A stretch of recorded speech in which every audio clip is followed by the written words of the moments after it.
un afflux sanguin dans tel groupe de neurones et tel groupe de neurones, on peut s'en apercevoir.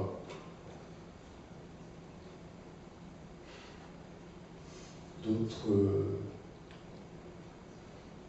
Cette identité que notre personne a décrite, elle est liée aussi à l'expérience et à la construction du cerveau. Je pense que le cerveau se construit et les organisations du cerveau se font à travers un certain nombre d'expériences.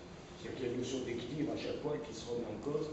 Il me semble avoir vu dans certaines revues que justement cette capacité d'équilibre peut être remise en cause, c'est-à-dire qu'on peut aller vers un déséquilibre total, mais un organisme, par rétroaction, par causalité circulaire, qu'on emploie en termes de cybernétique, peut rétablir un nouvel équilibre à partir du moment où on recrée du vivant différemment pour retomber sur un autre équilibre. Je ne sais pas si je suis clair.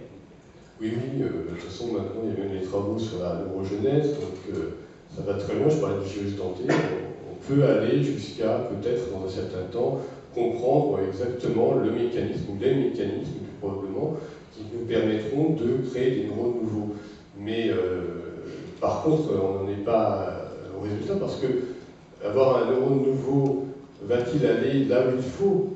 Et puis, le principe le plus important, c'est pas forcément de créer des neurones nouveaux, mais c'est plutôt de pouvoir créer des voies neurales nouvelles, c'est-à-dire que telle fonctionnalité est due à l'activation de tel groupe de neurones.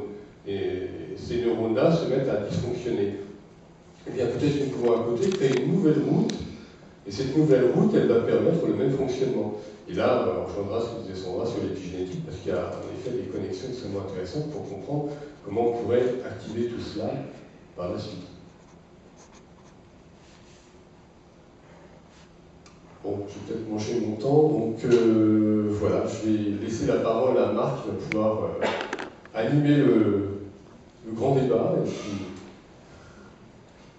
j'aurai moi aussi des questions à poser à mes collègues, et puis je vous laisserai en poser.